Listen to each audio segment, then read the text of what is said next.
dimensi. Yang namanya bidang ya pasti 2 dimensi ya. Kalau ruang pasti 3 dimensi. Nah, di sini saya kasih nama bidang 2 dimensi. Ini nama kelasnya. Kemudian memiliki apa ya, kalau panjang, lebar, kan nggak mungkin ya, nggak semua bidang 2 dimensi punya panjang dan lebar.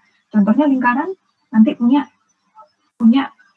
jari-jari, ya misalnya ini kelas lingkaran misalnya. Punya jari-jari.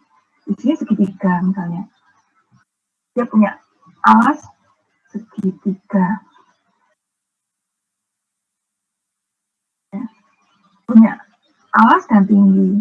Di sini apa segitiga tadi segi 4 ya. Segi gitu aja. Harus segi 4 ya.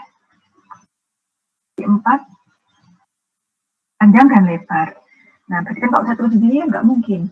Nah, di sini saya misalkan yang kita tahu semuanya ya pasti warna misalnya. Ya, warna. Aplik warna string.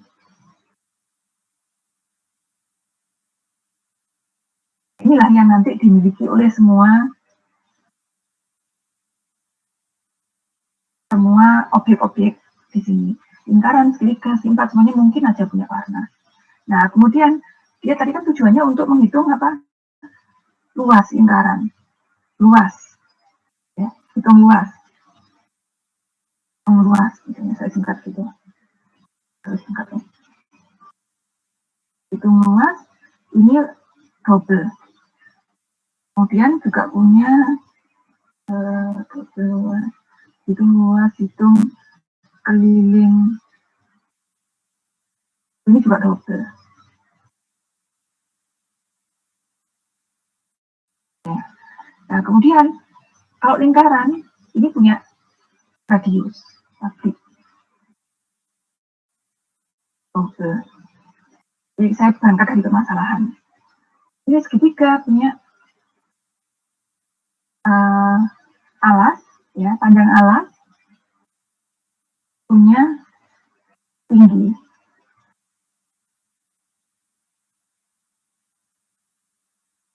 Kemudian segi 4 punya panjang dan lebar. Ini misalnya. Panjang, lebar, ini. Nah, untuk segi 4, rumusnya kan sendiri-sendiri ya. Dia harus mengoverride. Ya, dia harus mengoverride nanti. Nah, sementara ini dulu. Sementara ini dulu. Nah, kalau ditanya misalnya di sini, bagaimana implementasinya nanti hitung luas ini? Hitung luas, hitung keliling, ini bagaimana rumusnya? Kita nggak tahu rumusnya apa, ya kan? Karena nanti sangat tergantung. Nanti yang akan dioperate sama anak-anaknya. Ini tandanya adalah termnya ini panahnya ke atas ya. Kemarin saya keliru, panahnya ke bawah. Yang benar panahnya ke atas. Nah, ini inheritance. Ini nggak tahu seperti apa implementasinya tuh nggak tahu. Ya, nanti anak-anak lah yang akan mengoverride. Dihitung luas.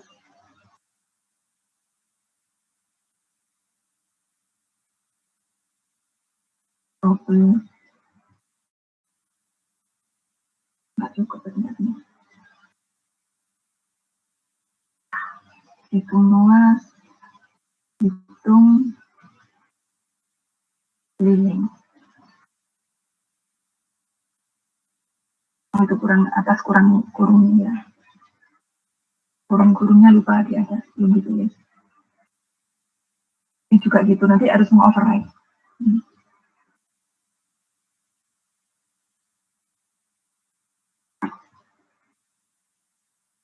Ini, yang ini tadi kurang kurung. Ini di sini ya. Nanti ada kurungnya di sini, tambahin sendiri. Jadi bukan berarti kalau misalnya ini nggak ada implementasinya, nggak ada kurungnya gitu ya. Ini ada kurungnya. Nah, gitu. Nah, tadi pertanyaannya. Kemarin waktu kita belajar di overloading gitu ya. Nah, itu kayak misalnya animal kemarin. Ada kelas animal, punya anak, dog. Animal bersuaranya, besuk-besuk gitu kan ya. Kalau anjing, guguk misalnya. Nah, itu kita asal aja di animal, kita isi apa adanya. Karena waktu itu kita belum mengenal abstrak kelas dan abstrak method. Nah, sekarang kita belajar abstrak kelas dan abstrak method. Abstrak method itu adalah metode yang tidak punya body. Gitu. Tidak punya implementasi.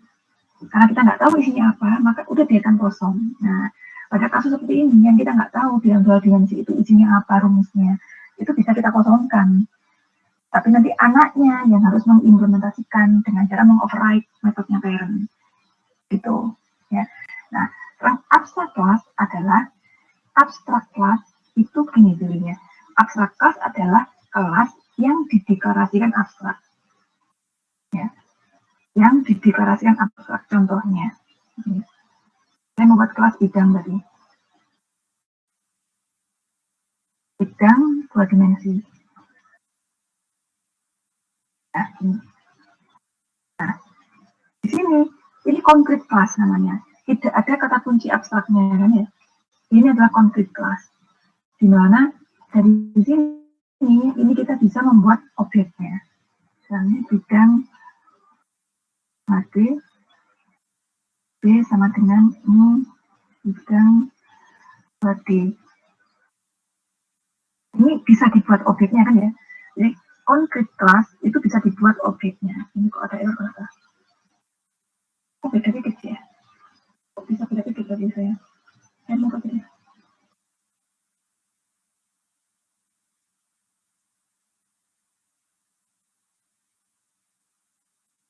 Supaya Anda nggak, supaya fokusnya kita ke teorinya, tidak memperhatikan yang lain-lain. Ya. Nah begini, kan nggak error kan ya? Yang di kelas bidang dua dimensi tanpa metode, tanpa variabel, nggak masalah. Ini tetap dianggap sebagai kelas konkret.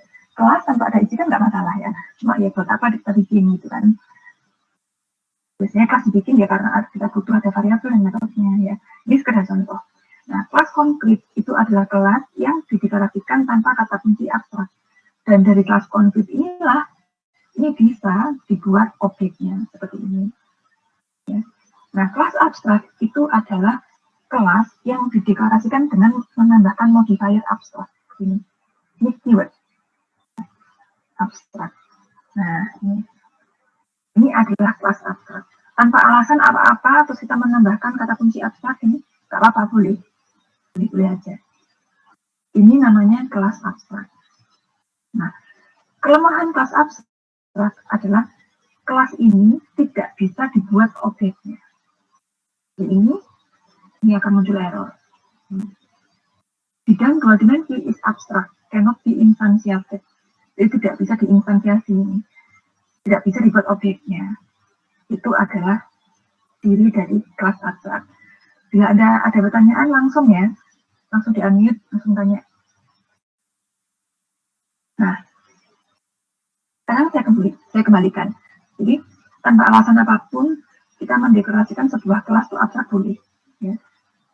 Sekarang saya kembalikan menjadi kelas biasa. Bentar saya lihat ya.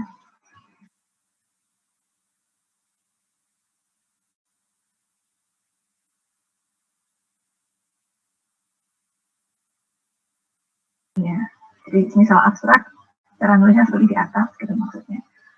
Nah, sekarang ya kita menormalkan dia menjadi kelas konkret. Nah, sekarang kita coba mengimplementasikan ini tadi. Ya. Desain kita ini tadi.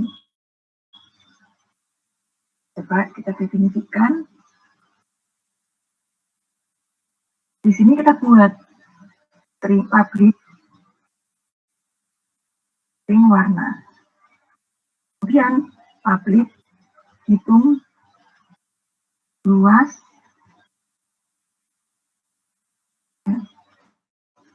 double. Nah, ini kan ya, seperti ini aja ini kenapa error? Oh, nggak ada returnnya. Misal saya kasih return sekedar return aja. Return 1 misalnya. Oke kan? Nah, ini concrete method. Ini concrete method, ini adalah concrete kelas. Ya. Sebenarnya kita nggak tahu ini diisi apa tuh nggak tahu sebenarnya. Rumusnya apa tuh nggak tahu sebenarnya. Nah, kalau nggak tahu isinya apa, ya, itu deklarasikan sebagai kelas abstrak seperti ini. Ada kurung buka dan tutup, gini aja sudah dianggap sebagai konkret. Ya. Seperti sebelumnya karena ada returnnya ya. Kalau misalnya ini void, ini nggak error ini. Misalnya ini void. Ya. Ada kurung buka dan tutup seperti ini sudah dianggap konkret method. Seperti ini aja. Ya. Di kosongan nggak ada isinya, seperti ini sudah dianggap konkret method. Nah, supaya jadi kelas method abstrak, yang kita nggak tahu isinya apa, itu kasih titik 2 seperti ini aja. Baca ini errornya. Missing method body or declare abstract. Jadi supaya tidak error, itu tambahkan kata kunci abstrak. Nah, ini kembalikan aja tadi ya return double. Kita nggak tahu isinya apa. Kenapa kok kita bikin abstrak? Karena nggak tahu isinya apa. Sehingga deklarasikan sebagai abstrak. Jadi tadi kalau misalnya kita punya isi tapi kosongan aja, itu sudah dianggap ada isinya ya. Ini misalnya ini void misalnya, ini void keliling, hitung keliling misalnya.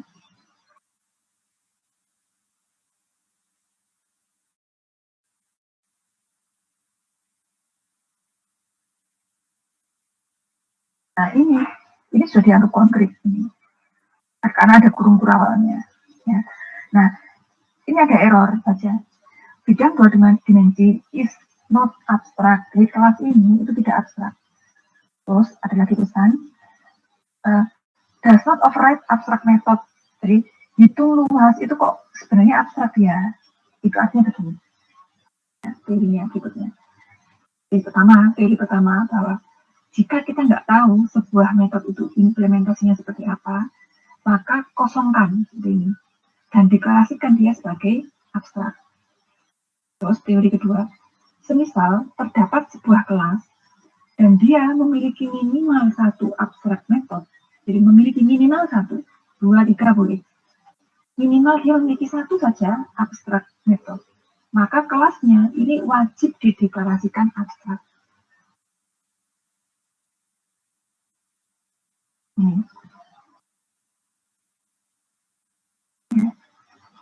Itu teorinya. Jadi minimal sebuah kelas itu memiliki 1 abstrak method, maka kelasnya itu harus dideklarasikan abstrak. Ini saya kembalikan semua ya, karena kan memang semuanya sebenarnya bentuknya seperti ini. Ini nggak tahu isinya. Nah, kurang 0, ya. Inilah deklarasi dari ini. Nah, ini nggak bisa dibuat objeknya. Karena abstrak kelas tidak bisa dibuat objeknya. Objek hanya bisa dibikin dari kelas konkret. Nah, sekarang, terus bagaimana? Nah, nanti biar anaknya aja ini yang mengoperate. Jadi nanti kita membuat kelasnya tidak dari bidang, tapi dari ya, lingkaran, segitiga, segi 4, itu. Ya. Nah, coba kita sekarang bikin lagi kelas lingkaran.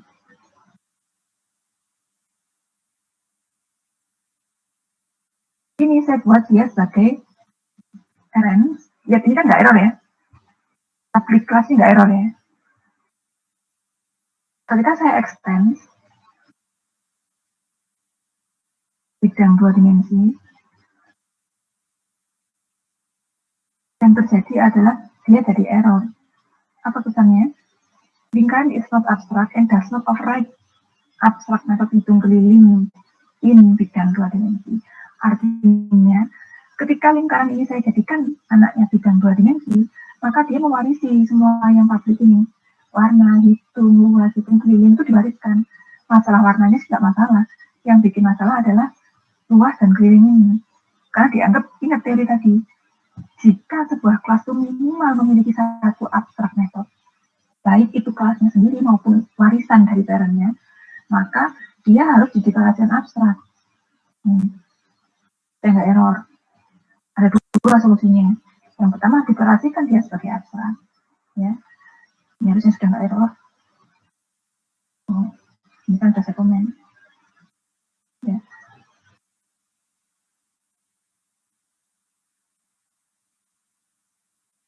Kan sudah nggak error ya.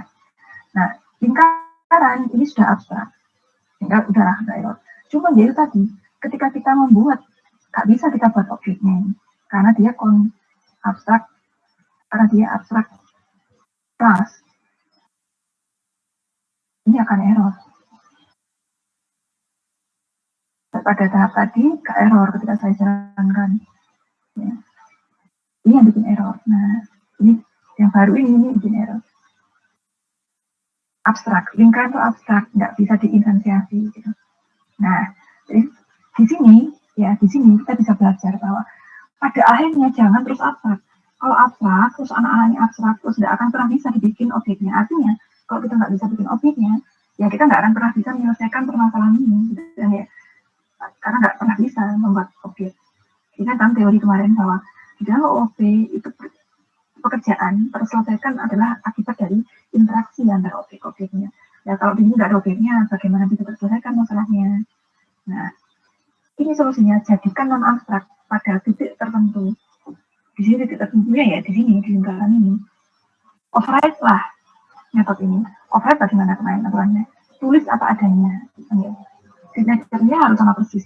Mulai dari return value, nama metode, dan argumen. Modifier akses ya itu sama dengan atau more sebagainya. Karena ini kita override dan kita konkretkan, maka ini jangan diskus abstrak. Ini ya. Di sini implementasikan sekarang isinya. Itu return lingkaran tambahkan ya public radius.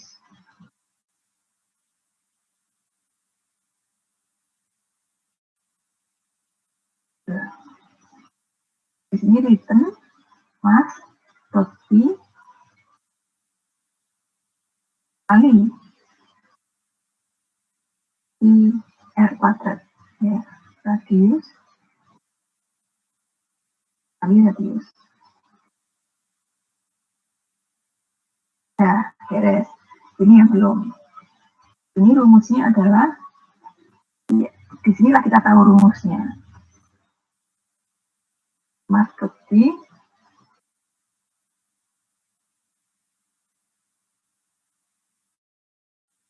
tapi 2 PR ya kali 2 kali radius. Nah, disinilah.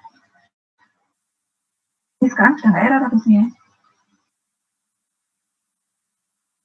Ya, sudah nggak error, tidak ada error. Ini override.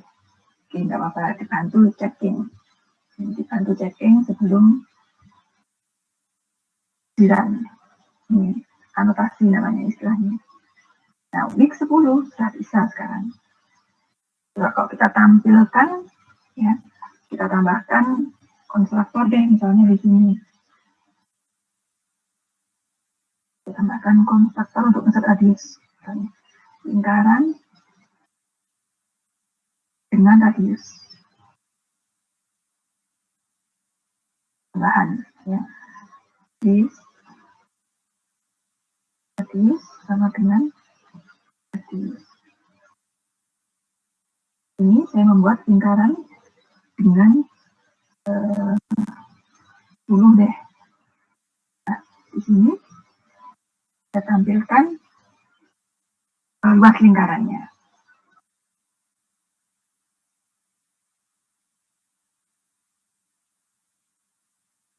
L titik hitung. Perseran setengah luasnya. Ya. Nah, di sini kita sekarang sampai sini, ini semuanya kita udah mempelajari tentang abstrak kelas dan abstrak metode. Coba sekarang kita kembali ke definisinya. Harusnya dengan keterangan saya tadi, Anda bisa memahami definisi umum. Pertama, abstrak kelas adalah kelas yang dideklarasikan secara eksplisit ya, sebagai kelas abstrak dengan menambahkan modifier abstrak. Ya. Saya menambahkan di kelas bidang ini tiba-tiba abstrak gitu aja, tanpa ada alasan gitu ya, tulis. Memang itu definisinya. Kemudian kelas yang memiliki setidaknya minimal satu abstrak metode, maka kelas tersebut ya, wajib dideklarasikan abstrak. Paham ya?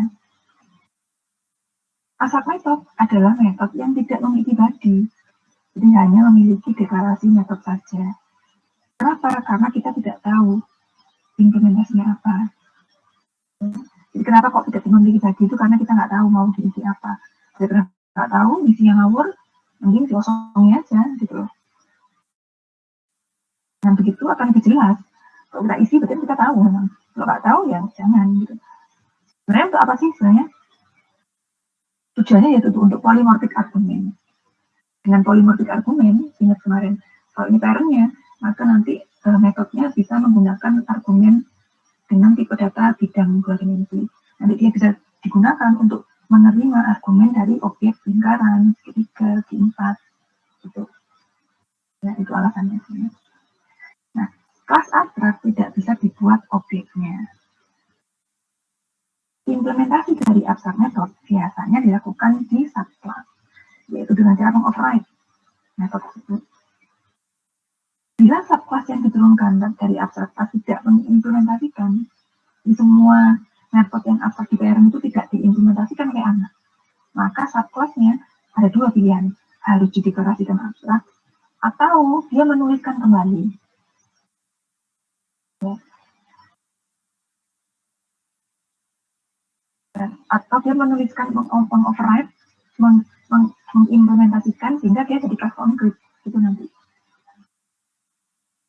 Ya. Kemudian abstrak kelas tidak bisa dibuat objeknya, objek hanya bisa dibuat dari non abstrak kelas atau konkret kelas. Ini jadi konsekuensinya. Kalau yang jadi konkret, maka ya semua abstrak kelasnya harus diimplementasikan, direalisasikan, gitu kan ya. Sampai di sini ada yang tanyakan? Nah, ini ada contoh lain. Coba dilihat ini. Ini ada shipping company yang kemarin truk gitu ya. Ada shipping company. Misalnya ini ada tiket utama yaitu tiket shipping. Di dalam tiket shipping ada dua tiket, domain dan report. Di sini.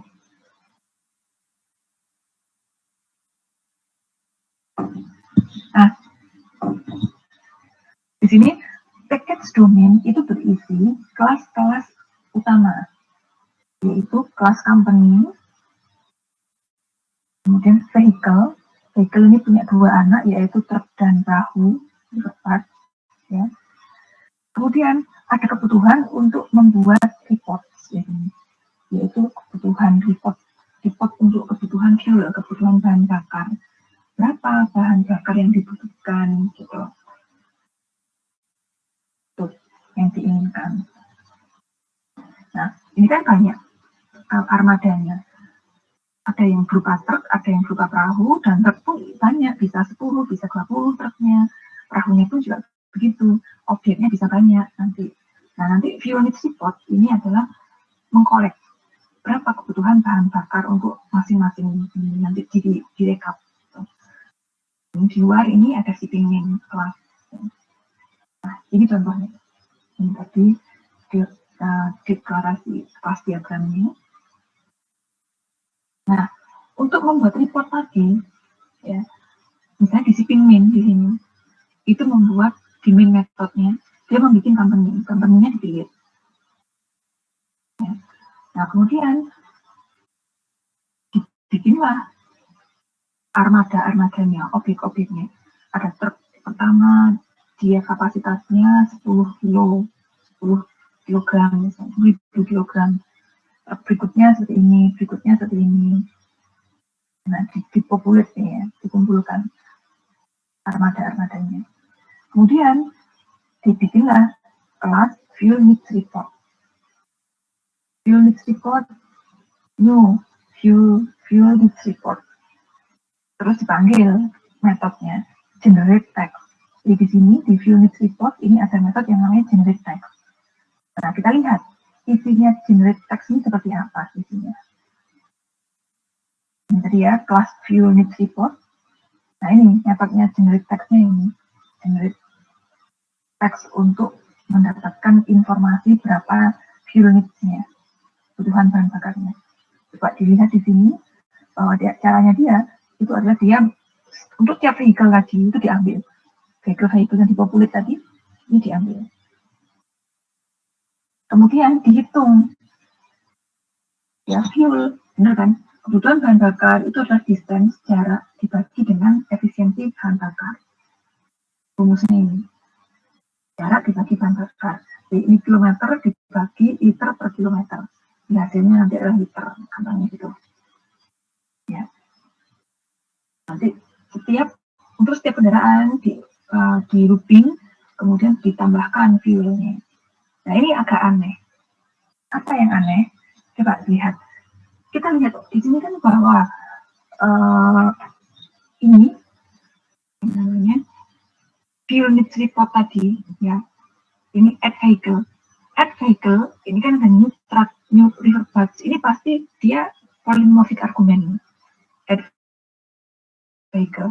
Di metode add vehicle, dia polymorphic argument, yaitu vehicle yang nanti akan dikirim objek truk, objek river bus, gitu ya. Nah, di sini ada truk, ada river bus, masa fuelnya kebutuhannya sama? Misalnya nanti ada pesawat, misalnya. Masa sih fuel itu truk dan perahu dan pesawat misalnya itu cara perhitungannya sama? Pasti berbeda lah. Ya. Dan yang tahu bagaimana menghitung distance-nya, menghitung fuelnya itu ya bukan di vehicle-nya, tapi di truknya. Gitu. Jadi kalau dilihat itu dari V manggilnya, dari vehicle. Distance, fuel efficiency dari vehicle. Ini mirip seperti yang contoh tadi. Kalau kita menghitung luas dan keliling itu jangan, ya vehicle nggak tahu, jangan dipukul rata, jangan disamaratakan. Karena masing-masing itu punya rumus sendiri-sendiri. Jadi ini tidak pada tempatnya. Bahwa perhitungan distance dan fuel efficiency itu jangan dari vehicle-nya, tapi harusnya dari truknya harusnya. Jadi ini tidak tepat. Ini. Jadi perhitungan jarak dan efisiensi bahan bakar tidak pada vehicle, harusnya pada armadanya langsung, yaitu truk dan river bus ini. Di vehicle nanti cukup ada abstract method. Nah, ini kan mirip dengan konsep kita tadi. Dari perhitungan ini, hitung keliling, hitung luas tadi. Ya. Jadi seharusnya seperti ini.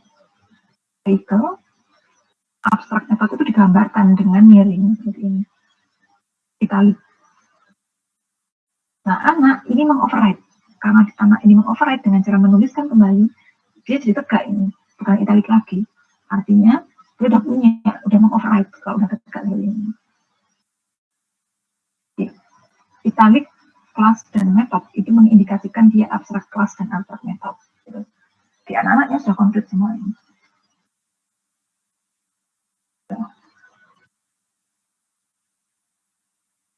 Ya, next. Akhirnya, nanti kelas diagram ini ketika kita codingkan, hasilnya seperti ini. Kelasnya abstrak, metodenya abstrak, di anak sudah komplit semua. Ini kurung kurang buka tutupnya sudah ada. Masing-masing sudah mengimplementasikan itu solusinya. Nah, sekarang kembalikan kembali kelas unit report yang sebelumnya, ini kan tidak sama seperti sebelumnya. Ya. Nah, di sini report ini jangan diribetin gitu ya, gampangnya. Report ini kan kayak kelas lain kan ya, yang tahu berapa kebutuhan bahan bakar itu ya vehicle, truk, river bus, dan vehicle. Nah, kok di sini ada perhitungan gitu. di sini kok ada perhitungan berapa bahan bakar yang dibutuhkan. Jadi pada kelas fuel needs report terdapat perhitungan bahan bakar ini. Padahal tidak seharusnya. Kenapa? Dia cukup tahu gampangannya kalau kita ini enkapsulasi ya, konsep enkapsulasi. Nah, kalau kita pakai ya jam dinding, kita cukup tahu ini jam berapa ya. Terus saya pengen nge-set jamnya misalnya. Nggak perlu tahu bagaimana cara muter jarumnya, dia bergerak pakai tenaga apa, rumusnya bagaimana, itu nggak perlu tahu. Ini enkapsulasi. Nah, harusnya tidak di sini. Fuel needs report, hanya petugas membuat report aja harusnya. Dia cukup tanya, jam berapa sekarang, kapan gitu. Atau berapa kebutuhannya. Dia cukup menerima aja. Jangan melakukan rumus-rumus seperti ini. Tidak pada tempatnya. Ini adalah kurang fokus akhirnya nanti. Dan tidak benar gitu. Yang benar, perhitungan ini lakukan di vehicle. Ya, di sini, di vehicle. Di sini, saya tambahkan concrete gas fuel needs ini, di mana rumusnya fuel needs ini adalah distance per dibagi dengan efisiensi. Jadi this concrete distance dibagi dengan returnnya dari double kan return semuanya ya. Distance dibagi efisiensi. Ini disebut sebagai template method design pattern, yaitu kelas yang memiliki metode konkret yang memanggil atau ketika dia bekerja itu membutuhkan metode yang abstrak. Nah nanti ini kok dipanggil, yang dipanggil adalah ini, terjadilah virtual method invocation nanti. Pemanggilan metode secara virtual. Nah dengan begini nanti kelas fuel needs report tinggal panggil aja. Ini cup fuel needs-nya. Nah, pas report cukup panggil metodenya. Dia tidak melakukan perhitungan aritmatika di sini.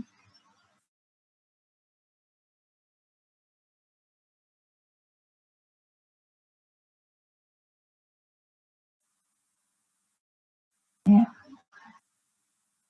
Nah,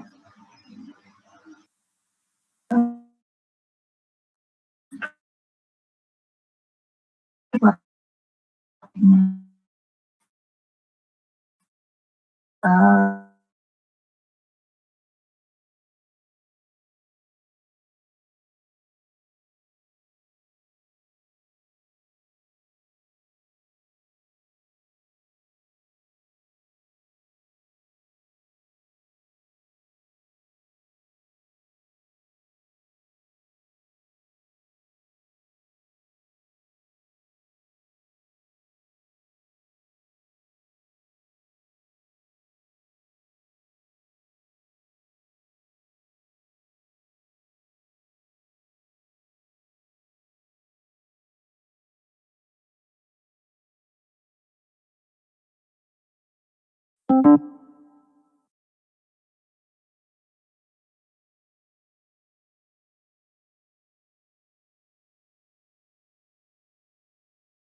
dari sini ada deklarasi sendiri, ada report sendiri. Nah, sekarang ke interface. Interface, ya, kalau kita melihat kemarin di Java API itu kan ada package, itu isinya ada kelas, interface gitu. Interface ini mirip dengan kelas, tapi berbeda. Ya. Interface, kenapa kok mirip kelas? Karena dia berisi metode dan konstanta variabel. Ya. Nah, tapi di sini bentuknya adalah metode kosong dan konstanta. Metode dalam interface tidak mempunyai statement. Artinya, nama metodenya itu abstrak. Semua isinya itu abstrak. Jadi deklarasinya metode dalam interface itu sama dengan deklarasi metode pada abstrak kelas. Seperti apa contohnya? Ini. Di sini, misalnya saya bikin new interface. Terbang misalnya. Interface relasi nama terbang. Yang namanya terbang, dia bisa apa? Landing, ya. Void landing. Void take off. Misalnya. Nah, seperti ini. Nah, Ini interface. Interface ini untuk diimplementasikan, untuk menjadi orang tua asuh bagi sebuah kelas. Jadi misalnya di sini saya memiliki kelas hewan misalnya. Kemudian ada lagi burung. Burung ini saya deklarasikan sebagai anak dari hewan dan dia bisa terbang. Jadi kalau hanya dia bisa terbang saja, tambahkan implement untuk mengimplementasikan interface tadi. Gitu. Ya. Jadi interface itu untuk diimplementasikan, kelas itu untuk di-extend. Ini burung nanti bisa terbang, dia mampu untuk terbang. Kenapa kok mampu? Karena nanti isinya interface itu kan metode ya, metode kosong dan konstanta dia bilang. Misalnya kecepatan misalnya. Ya. Nah, ini ada error. Bilangnya kan konstanta, bukan variabel ya. Jadi isinya itu ada konstanta dan metode kosong. Lihat itu. Saya deklarasikan double speed gitu aja dia nggak mau. Maunya nggak sama dengan. Karena harus konstanta, artinya harus sudah diisi. Ya. Jadi naming convention-nya nggak cocok. Jadi dia mintanya ada konstanta, artinya harus diisi dengan misalnya 10,0 misalnya kecepatannya. Jadi konstanta, artinya dia harus final. Ya. Jadi masih ada pesan. Coba apa sih konstantanya maunya?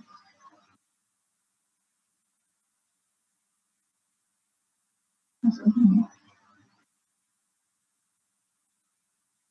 konstan naming, nah konstanta, naming convention untuk konstanta. A constant is field which is static and final. Nah itu yang kurang. Check that constant names follow the prescribed naming convention. A constant is field which is static and final. Jadi ini harus final. Ini masih kurang.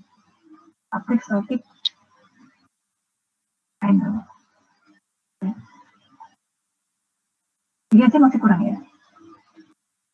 Speednya dia minta lebih besar kayak ini. Udah, kelasnya. Ya, gitu. Jadi isinya interface itu harus konstanta ya, dan metode kosong. Nah, sekarang burung jadi error ini. Kenapa? Karena dia masih abstrak. Dia mewarisi dua metode abstrak milik orang tua asuh. Ya. Yang diterbang tadi itu belum diimplementasikan. Dia bilangnya gitu. Pak, kita lihat diterbang. Kita anggap sementara satu aja ya dulu ya metodenya ya. Satu ini. Nah, overriding. Berarti kita harus override metode ini. Di burung. Kita tuliskan apa adanya. Ini nggak cukup. Kalau seperti ini masih abstrak ya. Maka harus saya implementasikan. Nah, ini. Loh, kok masih error ini? Katanya gini aja boleh. Apa ini? Coba baca. Landing in burung cannot implement landing in terbang karena attempting to assign weaker access privileges was public. Perasaan tadi nulisnya saya apa adanya deh, itu void landing, nggak ada public. Kok dianggap error? Nah, ini implisit ya, banyak sesuatu di Java yang implisit. Artinya secara implisit sebenarnya itu public gitu. Jadi ini itu sebenarnya dia adalah public. Maka ketika kita mau override, yang minimal sama dengan atau more public. Nah, dengan begini nggak error. Ya. Nah, Kemudian di terbang tadi, ini saya komen ya. Semisal saya buka lagi, ya, yang punyanya di burungnya tadi, ini error lagi nih, karena dianggap masih ada abstrak tadi, take off-nya belum diimplementasikan. Nah, lagi diimplementasikan ini supaya di kelas konkret.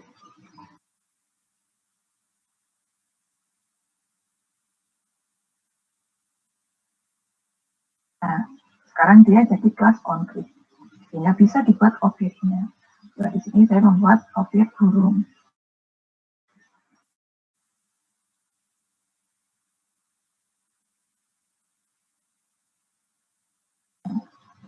Ini BB kok saya panggil. Nah, landing bisa, take off bisa dipanggil ya. Speed kok nggak muncul ya speednya. Kita speed saya tampilkan. Harusnya bisa dong. Ini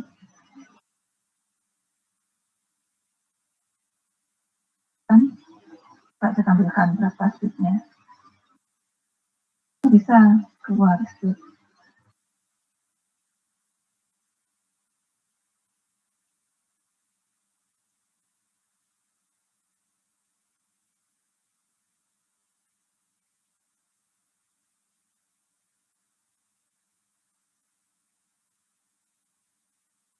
Nah, ini keluar speednya.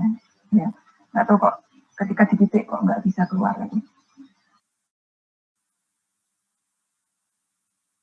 Nggak ada ya. Tapi bisa. Atau harus dikasih statik, nggak perlu lah. Ini harus nggak perlu. Kasih statik ya nggak apa-apa. Tadi mana diterbang, dia terbang ya. Oh sudah kan, sudah statik. Ya, nggak bisa ya. Nah, itulah interface. Jadi interface itu untuk diimplementasikan. Dia menjadi apa namanya? Dia menjadi orang tua asuh. Orang tua kandung dengan kata kunci extend. Kata kunci extend harus muncul duluan kalau tujuannya untuk bahwa kelas guru itu adalah anak ya, ada anak dari hewan, maka harus di extend. Kata kunci extend harus muncul duluan sebelum implement. Saya membuat Java Net interface misalnya.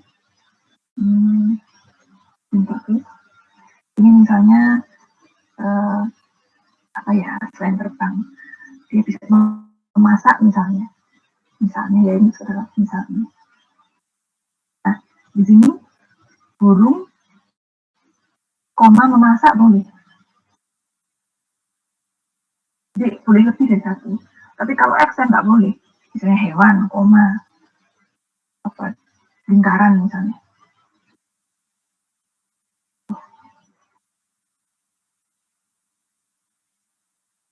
Nah, ini nggak boleh. Yang dia minta stop, nggak boleh semuanya gitu. Kalau ini nggak apa-apa. Jadi orang tua asuh boleh banyak, orang tua kandung hanya boleh satu. Orang tua asuh pasti karena dia publik ya, maka mewariskan semuanya ke anak-anak yang mengimplementasikan interface tersebut. Dan apa interface itu boleh di extend ya. Jadi misalnya saya bikin anak terbang misalnya. Ini interface-nya anak terbang. Nah, interface anak terbang ini adalah anaknya terbang misalnya. Itu boleh pakai kata kunci extend. Nah, ini boleh nggak apa-apa. Gitu. Nah, kita sekarang kembali ke teorinya.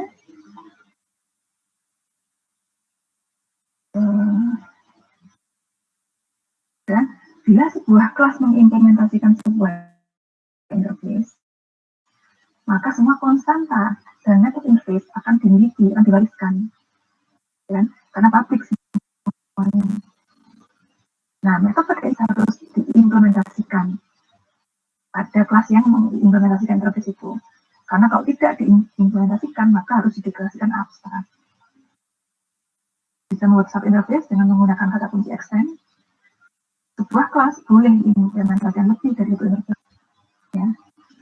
Dan sebuah interface boleh mengextend. Ini mengextend lebih dari satu interface ternyata boleh. Ini. Cek.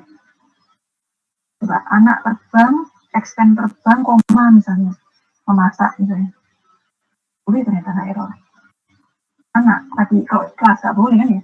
Jadi kalau interface boleh punya parent as kandung itu boleh banyak. Hanya kelas saja yang nggak boleh punya orang tua kandung banyak.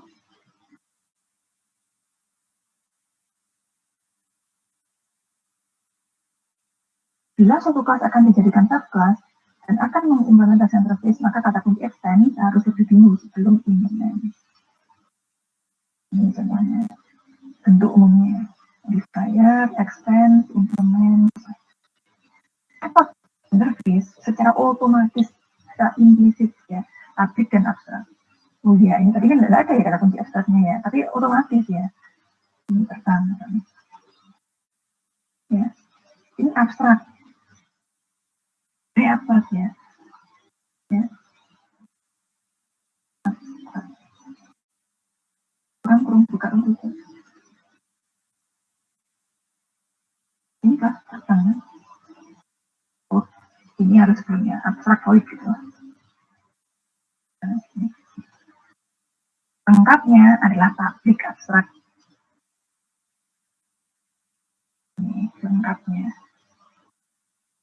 Beda public, abstrak, dan void. Gitu. Nah, di sini Anda tahu ya bahwa final itu adalah kata kunci untuk menjadikan konstanta. Variabel yang final tidak bisa diubah tidak bisa diubah isinya atau nilainya. Nah, metode yang final itu nggak bisa di override. Besok deh minggu depan ya saya bahas. Jadi, kalau pada variabel nggak dibuat, tidak bisa diubah variabelnya, isinya. Kalau pada metode itu tidak bisa diubah isinya, nggak bisa di override artinya. Nah, kan ini bertolak belakang ya, misalnya ini. Ini bertolak belakang. Abstrak final, nah ini salah sini. Illegal condition. Abstrak itu harus di override, kok malah di final gitu loh. Alt enter tadi untuk ini ya. Oh enggak. Ini dua modifier yang saling bertolak belakang. Ini mintanya di override, ini justru harus jangan di override. Paten namanya. Anak nggak boleh, ini nggak boleh ya. Contohnya. Udah gitu ya. Kita lanjutkan lagi. Variabel harus statik, statik dan final. Otomatis. Otomatis belum ya. Nah, ini sudah. Ini sekarang 22 jam saya, nanti kita 52 ya. 52 gabung. Nanti saya stop. Sampai ketemu nanti 30 menit lagi.